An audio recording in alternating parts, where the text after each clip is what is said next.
రాధాకృష్ణ అయ్య అనే భక్తురాల గురించి చెప్పుకుందాం. మనం ఈనాడు దేశంలోని ఏ సాయి మందిరం దర్శించినా అక్కడ బాబా మూర్తిని భక్తులు మహారాజుగా అలంకరించి పూజించడం చూస్తాం. సాయికి 4 వేళలా హారతులు పాడడం, గురువారం నాడు వారి మూర్తిని, పాదుకలను రాజలాంఛనాలతో ఊరేగించడం చూస్తాం. ఇందుకు కారణం ఇవన్నీ షిరిడీ సంస్థానంలో సాయికి జరిగే సేవలే. మొదట పేద భిక్షువుగా మాత్రమే జీవించిన సాయిని ప్రత్యక్షంగా పూజించడం, వారి మసీదును రాజదర్బార్లో అలంకరించడం, హారతులు జరిపించడం వీటన్నింటినీ మొదట ఆరంభించింది భక్తురాలు రాధాకృష్ణ ఆయి. రాధాకృష్ణ ఆయి మొదటిసారి నానాసాహెబ్ చంద్రకర్తో కలిసి 1905 సంవత్సరంలో పండరీపురం నుండి షిరిడీ వచ్చింది. ఆమె అసలు పేరు సుందరీబాయి క్షీరసాగర్. ఆమె తాత అహ్మద్‌నగర్‌లో పేరు మోసిన న్యాయవాది. చిన్న వయసులోనే ఆమె భర్త మరణించాడు. అప్పట్నుండి ఆమె తన జీవితం పరమార్థ సాధనలో గడపదలిచింది. త్వరలోనే తన బంధుకోటిని, కుటుంబాన్ని విడిచి ఒంటరిగా భగవంతుని సేవలో జీవితం గడపసాగింది. ఎంతో నిశితమైన తత్వజ్ఞానం, ధ్యాన పద్ధతి నేర్చింది. చివరకు ఎన్నో జన్మల పుణ్యం వలన సాయి సన్నిధి చేరింది. షిరిడీ వచ్చే నాటికి ఆమె మహా సౌందర్యవతి అయిన యువతి. మొదటి నుండి ఆమె కృష్ణ భక్తురాలు. నిరంతరం ఆమె రాధాకృష్ణ అనే నామం జపిస్తూ ఉండడం వలన ఆమెకు రాధాకృష్ణాయి అనే పేరు వచ్చింది. ఆమె ఎల్లప్పుడూ ఒక కృష్ణ విగ్రహాన్ని దగ్గరుంచుకొని దానికే చిన్న బిడ్డకు వలె అన్ని సేవలు చేస్తూ ఉండేది. తరచుగా పండరీ భక్త బృందాలను తీసుకొని పండరీపురం దర్శిస్తుండేది. ఆమెకు ఎంతో మధురమైన కంఠం ఉండేది. ఎన్నో భజనలు, కీర్తనలు ఆమెకు వచ్చు. ప్రథమ దర్శనంలోనే ఆమె సాయి అనబడు 5.5 అడుగుల మానవాకృతి మాటున దాగి ఉన్న అనంత విశ్వశక్తిని గుర్తించింది. వారినే తన సద్గురువుగా, శ్రీకృష్ణుని ప్రత్యక్ష రూపంగా భావించి యావత్ జీవితము సేవించింది. ఆమె తనకు కలిగిన ఆధ్యాత్మిక అనుభవాలు ఏవి ఎన్నడూ ఎవరికీ చెప్పేది కాదు. అందువలన సాయి ఆమెకు శ్రీకృష్ణుడిగా దర్శనమిచ్చి ఉండాలని మనం తలచవచ్చు. లేకుంటే జన్మతః బ్రాహ్మణి. ఆచారవంతురాలైన ఈ కృష్ణ భక్తురాలు అందరి చేత ముస్లిం అని తెలపబడిన సాయి సన్నిధిలో, సాయి సేవలో తన జీవిత శేషమంతా గడపగలిగేది కాదు. ఎట్టి వర్ణభేదము పాటించక భక్తులందరినీ తన గురు బంధువులుగా చూసుకునేది. ద్వారకామాయిలోనే ప్రతి సంవత్సరము మహావైభవంగా గోకులాష్టమి జరిపించేది. అప్పటి నుండి అది షిరిడీలో ఆచారమైంది. ఈమె షిరిడీలో తన సమయం అంతా సాయి సేవలోనూ, తీవ్రమైన సాధనలోనూ గడిపేది. బాబా తమ వద్దకు పంపిన భక్తులకు తన ఇంట ఆశ్రయమిచ్చి వారితో మాత్రమే మాట్లాడేది. ఆమె బాబా సంచరించిన వీధులన్నీ స్వయంగా చిమ్మి శుభ్రం చేసేది. చావడి ముందు చిమ్మి నీళ్లు చల్లి ముగ్గులు పెట్టేది. ఒక్కొక్కప్పుడు బాబా లెండికో, చావడికో వెళ్ళిన సమయం చూచుకొని మసీదు చిమ్మేది. దుని వలన మసిబారిన మసీదు గోడలు తుడిచి శుభ్రంగా చేసేది.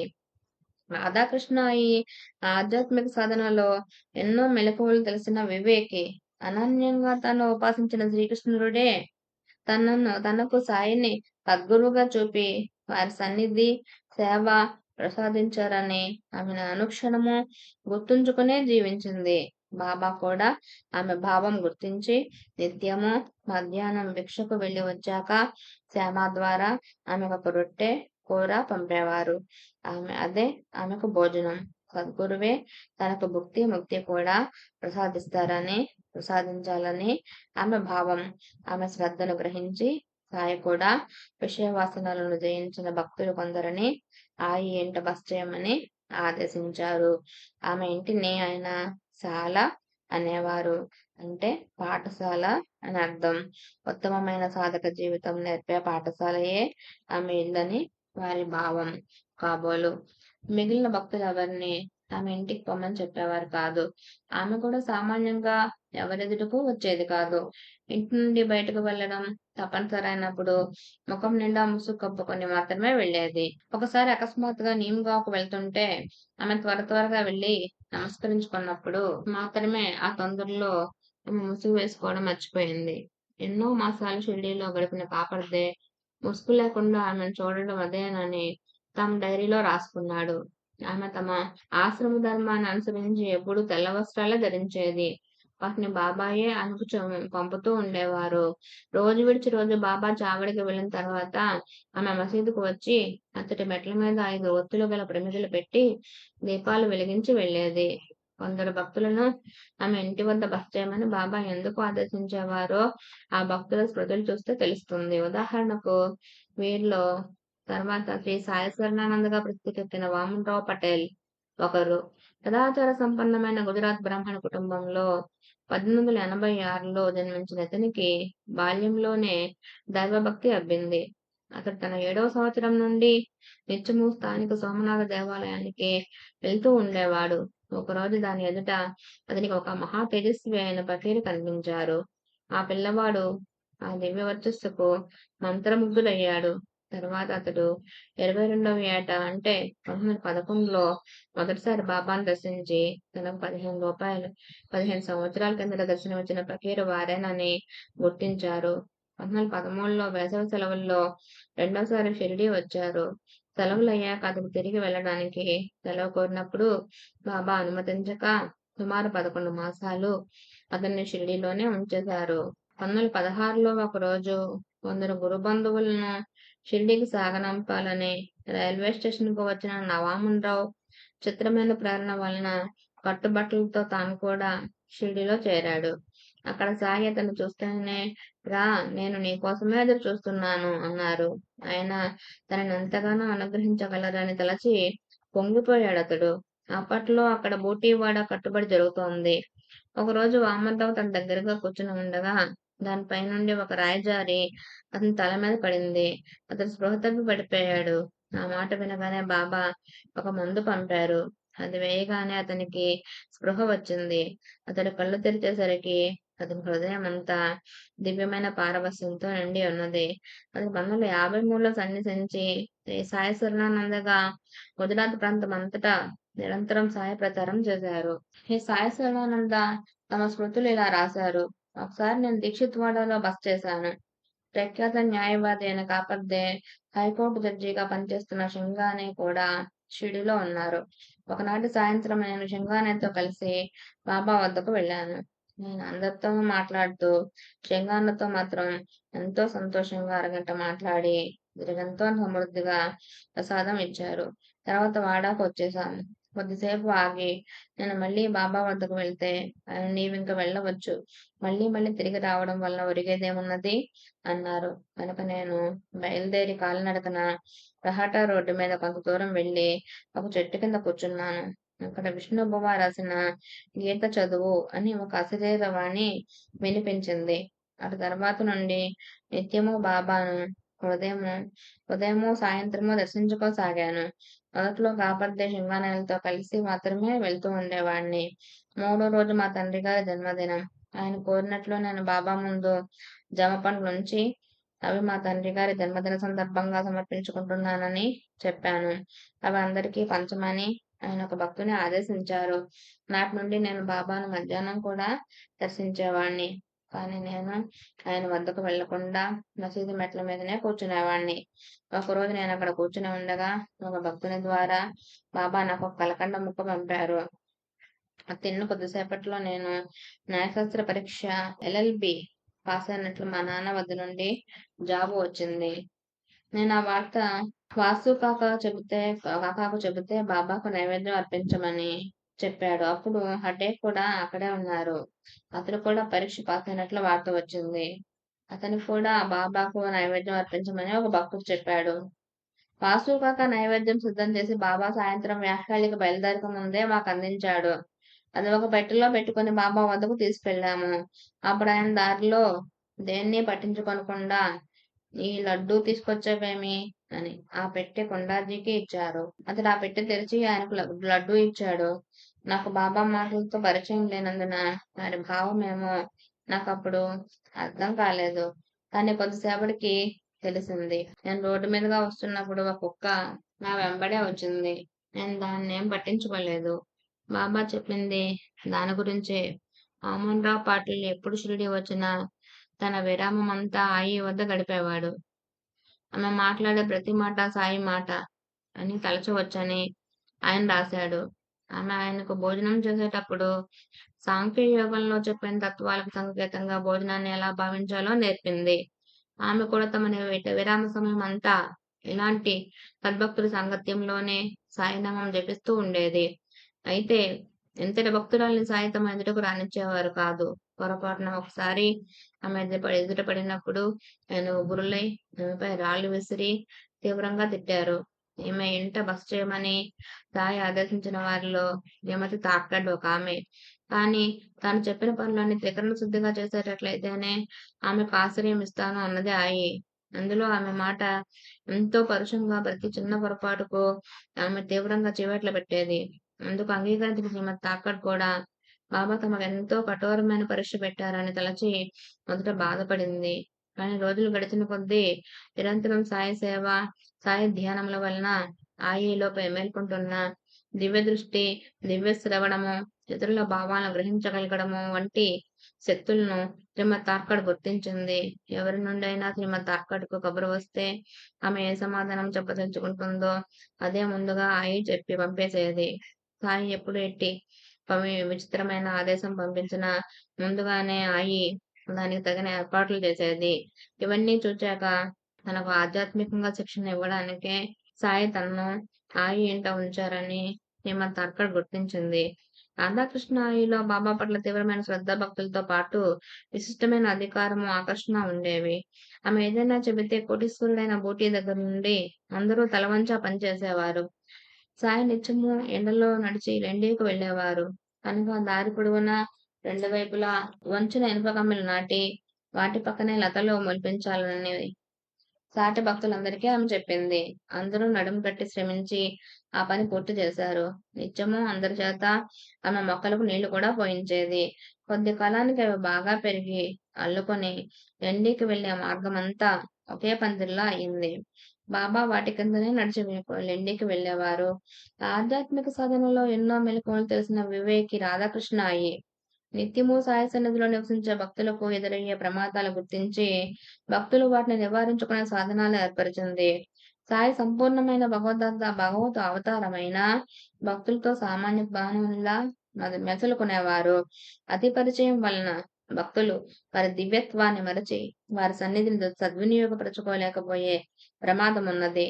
నిజానికి స్థానికులందరూ కాలగతిలో ఇట్టి అశ్రద్ధకు లోనై బాబా వద్ద నిత్యము సమకూడే డబ్బుపై ఆశతో ఎంతో హీనంగా ప్రవర్తించారు. అతిది నివారించుకోవాలంటే భక్తులు నిత్యము సాధ్యమైనంత తరచుగా సాయి అంతటి వారు హృదయపూర్వకంగా స్మరించి ఆయనతో ఆ ప్రకారమే నడుచుకోవాలి. అందుకే నిత్యము మహావైభవంగా సాయికి సామూహిక పూజ, 4 హారతులు, చావడి ఉత్సవము చేసుకొనడం భక్తులకు సత్సంప్రదాయంగా ఈమె నెలకొల్పింది. అదే షిరిడీలోనూ అన్ని సాయి మందిరాల్లోనూ నేటికి కొనసాగుతున్నది. ఈమె కలిగిన ఈ సత్సంకల్పానికి బాబా కూడా ఆమోద ముద్ర వేశారు. అందుకే కృష్ణశాస్త్రి జగేశ్వర భీష్మకు ఆయన దివ్యమైన ప్రేరణ ఇచ్చి ఆర్తపాట్లు రాయించుకున్నారు. మొదట మేగుని చేత, తర్వాత బాపు సాహెబ్ జోగ్ చేత నిత్యము విధిగా ఆరతులు ఆయన జరిపించేవారు. ఎవరు ఆరతికి హాజరు కాకపోయినా ఆయన ప్రత్యేకించి హెచ్చరించేవారు. మందబుద్ధులకు అది ఆత్మ ప్రశంసగా తోచవచ్చు గాని నిజానికి షిరిడి ఎవరెందుకొచ్చారో గుర్తుంచుకొని వారిది సార్థకం చేసుకోవాలని మాత్రమే సాయి భావం. మైనతాయిని ప్రసవ వేదన నుండి రక్షించడానికి బాబా ఓదితో పాటు ఆరతి సాయిబాబా అన్న ఆరతి పాట కూడా రాయించి పంపారు. సాయి తమ పటానికి భేదం లేదని ఎన్ని నిదర్శనాలు ఇచ్చినా అవి చదివాక కూడా మనకట్టి శ్రద్ధాభక్తులు క్రమంగా సన్నగిల్లే ప్రమాదం ఉన్నది. వీటన్నింటికి పరిష్కారం రాధాకృష్ణాయి ఆనాడే మనకు అందించింది. లౌకిక తలంపులతో భావాలతోనూ మలినమైన మన మనస్సులు ఆరతులను కూడా యాంత్రికంగా చేసే ప్రమాదం ఉంది. ఆ సద్గురుమూర్తిని నిత్యము అలంకరించి పూజించడం ఒక్కటే ఉత్తమమైన పరిష్కారం అని తెలిసే ఆమె భక్తుల చేత అలా చేయించింది. అందుకోసం రాజదర్బారులో ఉండవలసిన లాంఛనాలు, అలంకారాలు భక్తులే సాయి సంస్థానానికి సమర్పించేలా చేసింది. ఈ విషయం కాపర్దే డైరీ నుండి ఉదహరించిన పుటల్లో చూడవచ్చు. నిజానికి ఆయి షిరిడీలో గడిపింది మొత్తం 9 సంవత్సరాలు మాత్రమే. కారణం ఆమె తన 35వ ఏటనే ఈ లోకయాత్ర విడిచింది. బహుశా సాటిలేని సద్గురువైన సాయి ఈ జగన్నాటక రంగం నుండి నిష్క్రమించిన తర్వాత ఈ జగన్నాటకం ఇంకా ఆమె చూడదలుచుకోలేదు కాబోలు. మిగిలిన భక్తులందరూ కలిసి 52 సంవత్సరాల్లో సాధించలేని సాయి సంస్థాన వైభవం ఆమె 9 సంవత్సరాల్లోనే సాధించింది. సద్గురువును కీర్తించి వారి మహిమను లోకానికి వెల్లడి చేయడం గురుసేవలో ముఖ్యమైన అంశమని శ్రీ గురు గీత చెప్పింది విశ్వసించి రాధాకృష్ణ అయి అలానే చేసేది. సాటి మానవులలో సాధ్యమైనంత సాయి అనుగ్రహానికి పాత్రులై సుఖశాంతులు పొందాలని ఆమె ఆశించింది. ఇలా చేస్తున్న నానాసాహెబ్ చందోర్కర్, దాసగను, కాకా దీక్షితులను ఆమె ఎంతగానో ప్రశంసించి ప్రోత్సహించేది. అలా చేయమని ఈ సాయి సంగానందులను, రేగేను కూడా ప్రోత్సహిస్తుండేది. ఇట్టి ప్రయత్నాల వలన అప్పుడప్పుడు భక్తులు కొన్ని సమస్యలు ఎదుర్కొనవలసి వచ్చేది. ఇప్పుడు మనం అవస్థే అనే భక్తుని గురించి తెలుసుకుందాం. ఒకసారి గ్వాలియర్‌లో జడ్జిగా రిటైర్ అయిన పి.ఆర్. అవస్థేను షిరిడీకి తీసుకురమ్మని రేగేతో ఆమె చెప్పింది. అవస్థే ఆధ్యాత్మిక చింతన గలవాడే గాని శాస్త్రవాక్యాలకు సంకుచితమైన అర్థాలు ఊహించుకొని స్వబుద్ధితో తన పురోగతికి తానే అవరోధాలు కల్పించుకున్నాడు. ఈ సందర్భంలో ఇతడి గురించి కొంతవరకు పూర్వాపరాలు తెలుసుకోవడం అవసరం. పూణేకు చెందిన పురుషోత్తం ఆర్. అవస్థే. జననం 1875 సంవత్సరం. సుమారు 2 దశాబ్దాలు సత్పురుష సాంగత్యం పొందాడు. ప్రభుత్వోద్యోగి అయిన యశ్వంతరావు భాస్కర్ ఉరఫ్ దేవ్ మామ్లేదార్ సతారాకు చెందిన సత్పురుషుని తన 6వ సంవత్సరం నుండి ఆయన దర్శించేవాడు.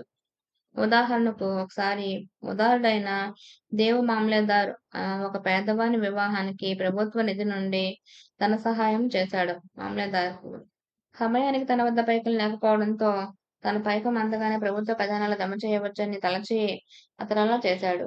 కానీ గిట్టని వాళ్ళు ఫిర్యాదు చేయడంతో ఒకనాడు దేవ్ మామ్లేదార్ తన ఇంట పూజలో ఉండగా జిల్లా కలెక్టర్ అకస్మాత్తుగా ఆఫీసుకు వచ్చి తనిఖీ చేశాడు. దైవలీల వల్ల ప్రభుత్వ ఖజానాలో ఎట్టి కొరత కనిపించలేదు.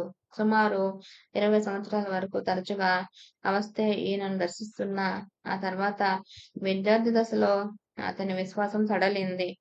ఒకరోజు అకస్మాత్తుగా భగవద్గీత చదివాక అతనిలో తీవ్రమైన భగవదన్వేషణ ప్రారంభమైంది.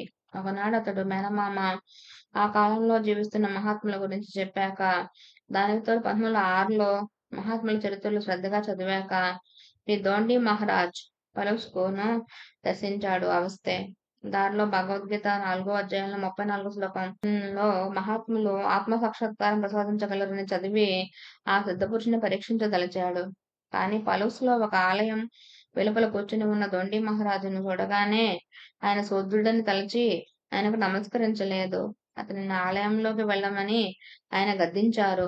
ఇంతా చూస్తే ఆలయంలో పూజించబడుతున్నది వారి పటమే అయిన అవస్థే ఆయనను ఆశ్రయించలేకపోయాడు. కానీ స్వామి, మీకంతటి దివ్యశక్తి ఎలా వచ్చింది అని మాత్రం అడిగాడు.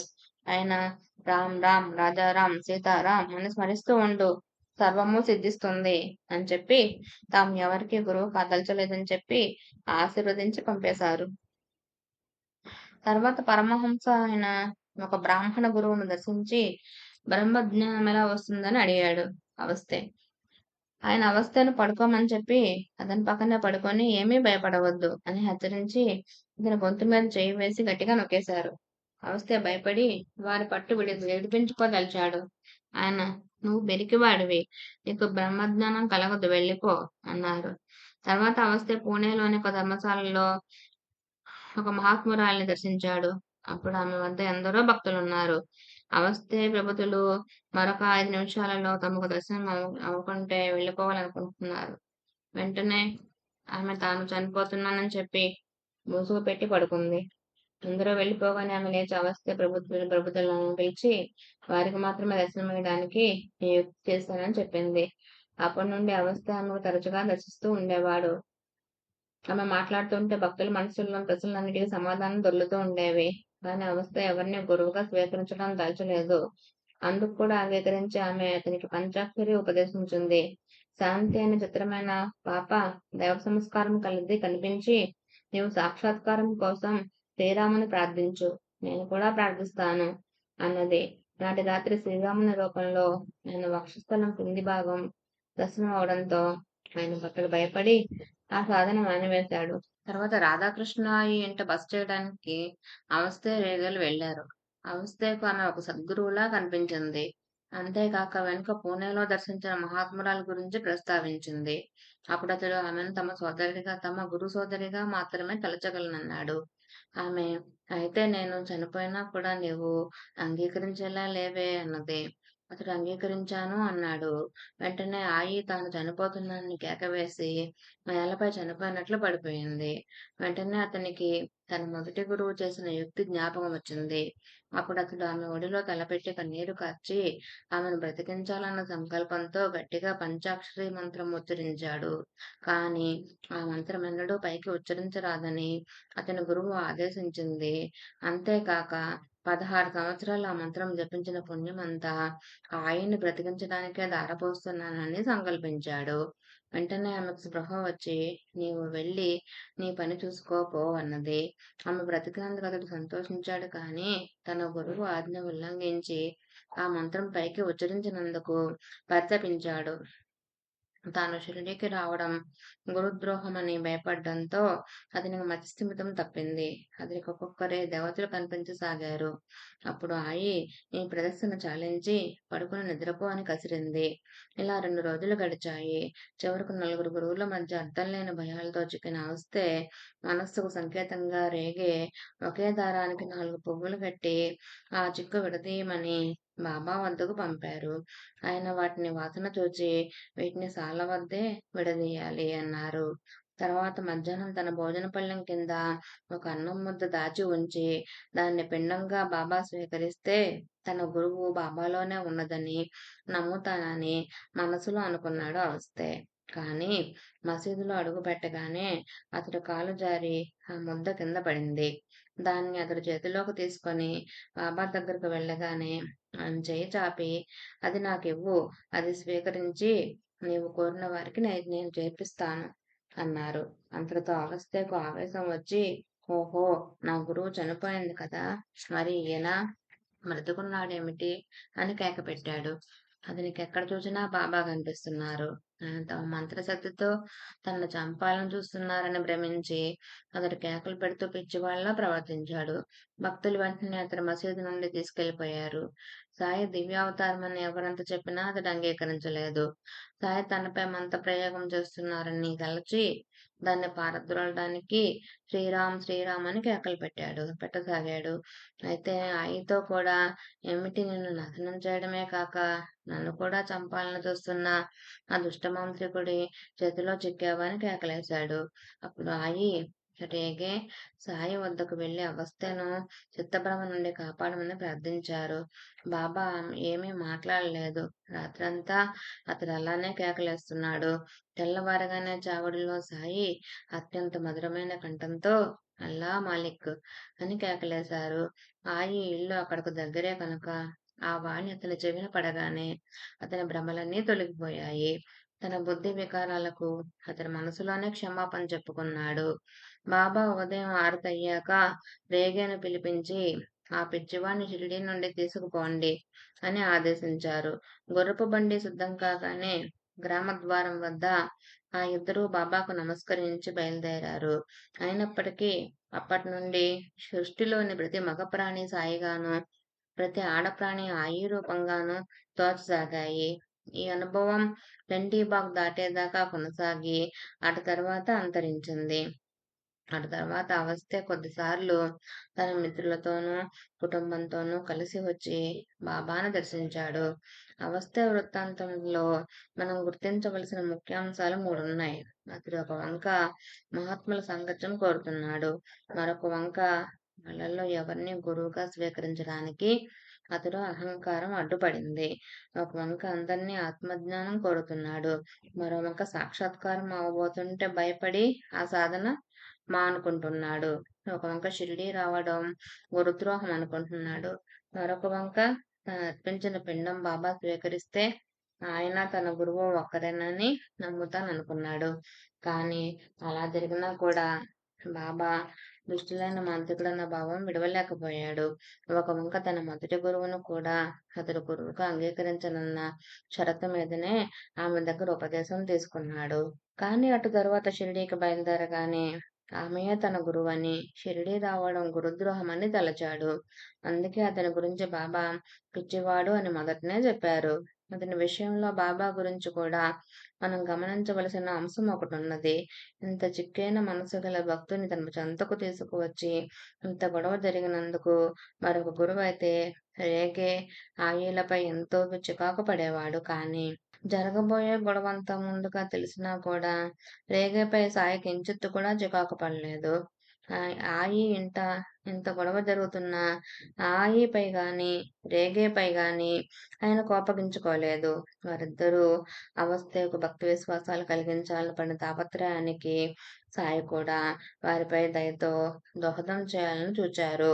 అవస్థ తెచ్చిన పిండాన్ని ఆయన అడిగి స్వీకరించి అతడు కోరిన నిదర్శనం ఇచ్చారు. అది కేవలం ఆయి రేగేలను తృప్తిపరచటానికే. అతడికి ఎలాగూ పిచ్చి పట్టబోతుందని ఆయనకు ముందే తెలుసు. కాకుంటే వాళ్ళ సంకల్పం మంచిది కనుక ఆయన వాళ్ళనేమీ అనలేదు. పై కారణాలన్నింటి వల్ల నాటి సాయి భక్తులందరూ రాధాకృష్ణ ఆయన ఎంతగానో గౌరవించేవారు. ఆమె ఆంతర్యం అర్థం చేసుకోలేని కొద్దిమంది మాత్రం అతి నిరాడంబరులైన సాయి సన్నిధిలో ఆమె ఎంతో ఆడంబరం చేస్తున్నదని, సాయిని గురించి ప్రచారం చేయించి షిరిడీలో జనసమ్మర్దం పెంచుతున్నదని ఆమెను విమర్శిస్తూ ఉండేవారు. సాధనలోని లోటుపాతులు ఆమెకు తెలిసినంతగా వారికేం తెలుసు? అంతేకాదు అట్టి వారి హృదయాలలో వారికి తెలియకుండగానే ఒక బలహీనత ఇలా తొంగి చూస్తుంది. ఇంకొకరిని, అందులోనూ సాటి మానవాకృతిని అందరూ పూజించడం మనలోని అహంకారం సహించలేదు. అట్టి అవివేకంతో ఒకసారి దాసగను ఆమెను ఎంతో తీవ్రంగా విమర్శించాడు. తర్వాత అతడు సాయిని దర్శించినప్పుడు ఆయన కీర్తనల ద్వారా నీవు చేస్తున్నది కూడా అలాంటిదే కదా, ఎన్నడూ ఎవరిని అలా విమర్శించవద్దు అని మందలించి ఆయికి నమస్కరించి చెంపలేసుకుని క్షమాపణ చెప్పమని ఆదేశించారు. అతడు అలానే చేశాడు. అందువలన తనలో అహంకారం తొలగిపోయిందని దాసగని కూడా సంతోషించాడు. సాయి సంకల్పం ఏమో గాని ఆమె అంత శీఘ్రంగానూ అందరి అభిమానాన్ని కోల్పోయింది. చివరకు సాయి కూడా ఆమె మసీదు పరిసరాలకు గాని తాము నిత్యము వెళ్లే ప్రదేశాలకు గాని ఆమె వెళ్ళరాదని శాసించారు. ఆమె చివరి రోజులు ఎంతో బాధాకరంగా గడిచాయి. ఒకరోజు ఆమె తన గదిలోనే అకస్మాత్తుగా మరణించింది. కొద్ది రోజుల తర్వాత గాని ఆ సంగతి భక్తులెవరూ గుర్తించలేదు. కొందరు అభిమానులు ఆమె దేహాన్ని షిరిడీలోనే సమాధి చేయాలని అడిగితే బాబా కోపంతో సుతరాము ఒప్పుకోలేదు. కొందరు మహర్ల చేత ఆమె దేహాన్ని కోపర్గంలోని ప్రభుత్వ ఆసుపత్రికి శవపరీక్షకు పంపారు. అటు తర్వాత ఆమె దేహాన్ని కోపర్గంలోనే గోదావరి ఒడ్డున దహనం చేశారు. భక్తులందరూ ఆమెను అంతగా కీర్తించడం ఆధ్యాత్మికంగా ఆమెకంత శ్రేయస్కరం కాదని తలచి సాయి అలా జరగనిచ్చారేమోనని తలచవచ్చు. అయితేనేమి ఆమె రూపొందించిన షిరిడీ సంస్థానం, ఆమె ప్రారంభించిన ఆరతులు, ఉత్సవాలు నేటికీ షిరిడీలోనూ దేశమంతటా కూడా మనల్ని సన్మార్గానికి ఆహ్వానిస్తున్నాయి. శ్రీమతి బిక్కుబాయి గురించి చెప్పుకుందాం. ఎందరో భక్తులు వచ్చి షిరిడీలో స్థిరపడి జీవిత శేషమంతా సాయి సేవలో గడిపిన వివరం సాయి చరిత్ర గ్రంథాల్లో చూస్తాము. కానీ అలా చేసిన భక్తురాలు ఎక్కువ మంది గురించి మనకు తెలియదు. అలా చేసిన భక్తురాలు రాధాకృష్ణయ్య ఒకతేననుకుంటాం. నిజానికి మరి ఒకరిద్దరు స్త్రీలు కూడా ఉన్నారు. కాకుంటే సాయి సన్నిధి గొప్ప సంస్థానంగా రూపొందేలా చేసిన రాధాకృష్ణ ఈ పేరే భక్తులు ఎక్కువగా పరిచయం అవడంలో ఆశ్చర్యం లేదు. సాయి సేవలో జీవిత శేషం గడిపిన స్త్రీలలో శ్రీమతి బిక్కుబాయి, శ్రీమతి కాశీబాయి కూడా ఉన్నారు. శ్రీమతి బిక్కుబాయి స్వతహాగా అహ్మద్ నగర్ కు చెందినది. రాధాకృష్ణయ్య కూడా ఆ ఊళ్ళో ఉంటూ ఉండగానే సాయి భక్తురాలయ్యింది. ఆమె అప్పుడప్పుడు శ్రీ సాయి గురించి తన స్నేహితురాలైన బిక్కుబాయితో చెబుతూ ఉండేది. బాల వితంతువైన ఆయి తన జీవిత శేషమంతా సాయి సన్నిధిలో, సాయి సేవలో గడపాలనుకుంటున్నానని బిక్కుబాయితో చెబుతుండేది. బిక్కుబాయికి ఒక సైనికోద్యోగితో సంగమనేర్లో వివాహమైంది. ఆమె భర్త షిరిడీకి చెందిన భయ్యాజీ పాటిల్ పోతే అతడు ఉద్యోగరీత్యా సంగమనెరలో ఉండేవాడు. కానీ కొద్ది సంవత్సరాల్లోగానే దురదృష్టవశాత్తు ఆమె భర్త మరణించాడు. అంత కొద్దిమంది రాధాకృష్ణ ఈ షిరిడీలో స్థిరపడింది. ఆ రోజులలో సంబర్గాం నుండి గంగగిరి బాబా వచ్చి షిరిడీలో వాడా వద్ద చింత చెట్టు కింద నామసప్తాహం చేయిస్తున్నారు. దానికి నిత్యము ఎన్నో ప్రాంతాల నుండి భక్తులు వస్తుండేవారు. అలానే సంగంనేర్ నుండి కూడా ఒక భక్త బృందం షిరిడీ చేరి ఆ సప్తాహాల్లో పాల్గొన్నది. ఆ బృందం వారు తిరిగి వెళ్ళేటప్పుడు వాళ్ళ ద్వారా రాధాకృష్ణాయి ఒక బాబా పటము, కొంచెం బాబా ప్రసాదము బిక్కుబాయికి పంపుతూ ఆమెను కూడా షిరిడీ వచ్చి బాబాను దర్శించి కొద్ది రోజులుండి బాబా సేవ చేసుకోమని కబురు పంపింది. మిక్కుబాయి షిరిడీ వచ్చి కొద్ది రోజులుండి మరలా అహ్మద్ నగర్ వెళ్ళిపోయింది. అలా ఆమె అప్పుడప్పుడు వచ్చిన బాబాను దర్శిస్తూ ఉండేది. ఇది ఆమెకు సాధ్యం కావడానికి ఆమెకు ఒక సౌలభ్యం కూడా ఉండేది. సైనికోద్యోగి భార్య వితంతువుగా ఆమె ప్రతి నెల సంగమనగర్ నుండి అహ్మద్ నగర్ వెళ్లి పింఛన్ తీసుకోవలసి ఉన్నది. అందుకోసం బయలుదేరినప్పుడల్లా కొపర్గాంలో గోదావరి స్నానం చేసి షిరిడీ వచ్చి సాయిని దర్శించి కొన్నేసి రోజులు అక్కడ ఉండి వెళ్తుంటూ ఉండేది. మొదటిసారి ఆమె షిరిడీ వచ్చినప్పుడు సాయి ఆమెను నీవు ఆయి ఇంట్లో ఉండి నిర్విరామంగా సేవ చేస్తూ ఉండు అని ఆదేశించారు. ఆ ప్రకారమే ఆమె ఎప్పుడు షిరిడీ వచ్చినా ఆయి ఇంట్లోనే బస చేస్తూ ఉండేది. అలా ఇద్దరికి ఎంతో ఆత్మీయత అనుబంధము ఏర్పడ్డాయి. దురదృష్టవశాత్తు 1916లో రాధాకృష్ణాయి మరణించింది. ఆమె దేహాన్ని కొప్పర్గాంలో గోదావరి ఒడ్డున దహనం చేసిన సంగతి గుర్తొచ్చి ఆ శోకంతో బిక్కుబాయి తెచ్చిన మాల, నైవేద్యము బాబా స్వీకరించలేదు. ఆ తర్వాత ఆమె కొంతకాలం షిరిడీలో ఉండిపోయింది. బాబా ప్రతిరోజు మధ్యాహ్నం ఆమెకు ఒక పాత్ర నిండుగా భోజనమిస్తే ఆమె దాన్ని తీసుకుపోయి తినేది.